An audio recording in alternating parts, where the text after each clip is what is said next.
Hi there, I'm your kettlebell coach, Emma, and welcome to my page. Thank you so much for joining me on this 5-day kettlebell challenge. Today, I'm gonna go over some of the basics and introduce the program, and then you can go on to day 1 of the program right away. And before we get started, let's make sure we're all connected. You already found me on YouTube, which is great. Go ahead and subscribe to my page and like the video. This way you have a record of it so you can go back and look at it, and then you will get emails every time I post a new video. Also make sure to go ahead and follow me on Instagram at Emma Benoli. Make sure that you follow me, and if you want to interact with me during this program, make your page public and tag me in your stories. That way I can give you feedback. And then of course, subscribe to my newsletter. Link is below. And this way you can get all of the new workouts throughout the 5 days delivered straight to your inbox.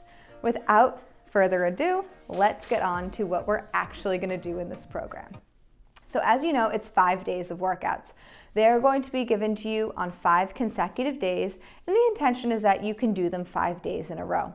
Each workout is about 45 minutes long, including a warm-up and cool down, and you can do them follow along style with me. I actually do the full workout with you. I tell you the reps, I tell you the sets, and if you can keep up with the pace, each workout will take about 45 minutes. That said, if you can't keep up, no big deal. Everyone's at a different beginner level. So feel free to pause the video anytime you need and take all of the rest you need, recovery, or just doing it on your own if I'm moving a little too quickly for you.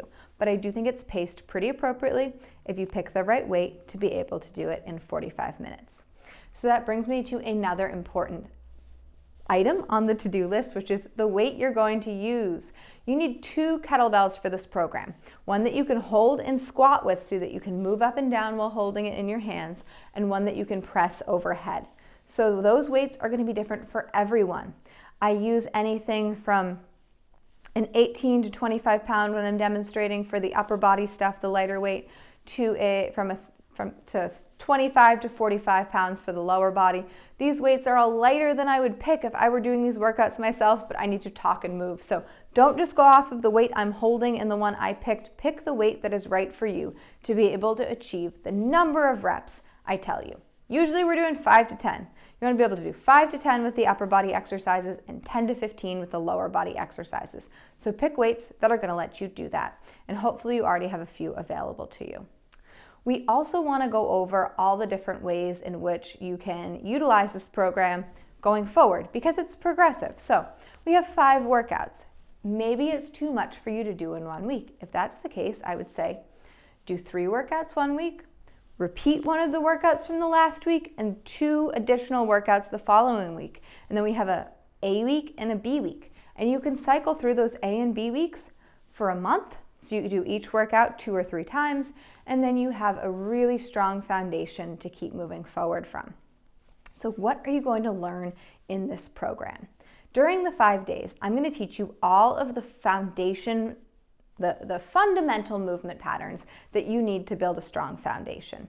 We are going to learn how to do a hip hinge and a knee bend. This means deadlifting and squatting. These are our lower body exercises we'll do. You're going to learn how to safely lift the weight in a deadlift position and how to safely squat the weight. We're going to learn how to chest press the weight, how to overhead press the weight, and we're going to learn how to do a bent over row. We're also going to learn how to do a 2-handed kettlebell clean. You have to clean the weight. You have to pick it up. It's a little kettlebell jargon for you. You have to clean the weight and then hold it in a rack position in order to be able to safely maneuver your kettlebell and hold it for exercises like squatting. So we learned that this week as well. We're also going to be doing some body weight with core and push-ups, so it's not exclusively kettlebells. And then a few days we do hamstring curls using a foam roller, but you can also do them on the floor. If you have a foam roller, great. If not, we can take that down to the floor.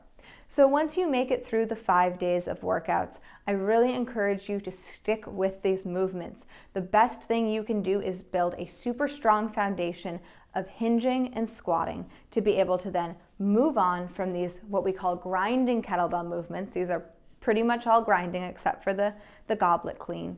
and then move on to our ballistic exercises. Those are the kettlebell exercises that people really want to get into. They're the swings, the cleans, the snatches, push press, and also eventually getting into the Turkish get-up. These are all exercises that are the meat and the bread and butter of kettlebell training, really. They're what you want to learn how to do. So we've got to lay a strong foundation to be able to move on to these other exercises like the swings and cleans and snatches.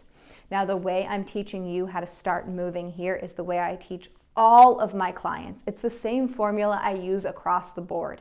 These are exercises that even a seasoned athlete coming into work with me is going to go over for a few weeks before we move on to those kettlebell swings and cleans, and then, you know, a month later snatches. So don't feel like this is too beginner for you. I was tired and sore and out of breath after filming these workouts, so I can tell you they are legit. So with all that said, I hope you have a super strong and incredible week with me. I want you to go ahead and tag me in your workouts, post them to Instagram. And if you have a private page, you can either go ahead and make your page public for the week, or you can DM me the video as well, and then I'll be able to see it. And as a special thank you for participating in this 5-day workout series, I'm going to give everyone feedback who tags me in their videos.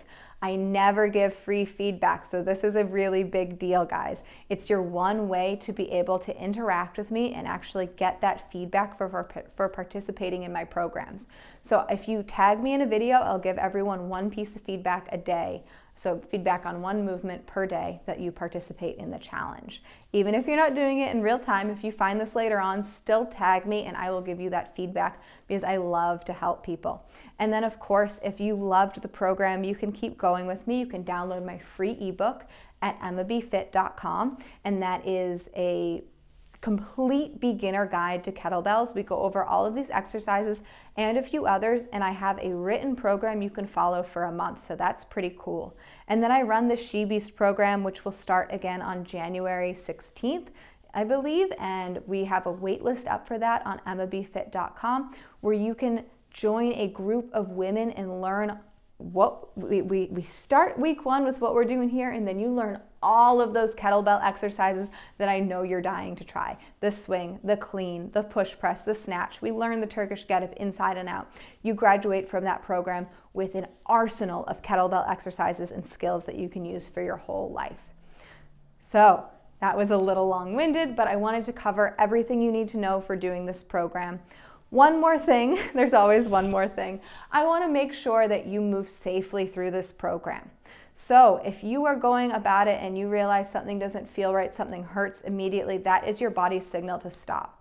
Now, if you're just tired or your lungs are feeling like they're working harder than normal, that's not necessarily a signal to stop. But if you feel a shooting pain, if something feels like it snapped or popped, that is not a good sign. That is a sign we need to stop. So please be careful and be mindful. When you're working out on your own, it's up to you to be your own coach, and you have to practice a really high level of bodily awareness and self-awareness that improves as you work out more and more. But in the beginning, you need to try really hard to be aware of what your body is doing in space.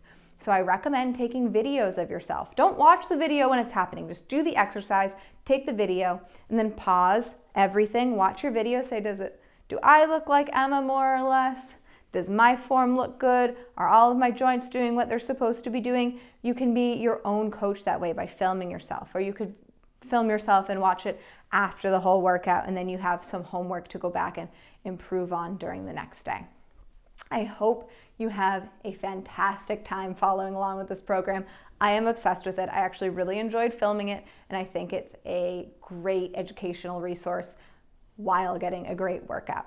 So good luck. I will see you on day 1, and make sure you follow me and you DM me those videos because I want to see how you're doing.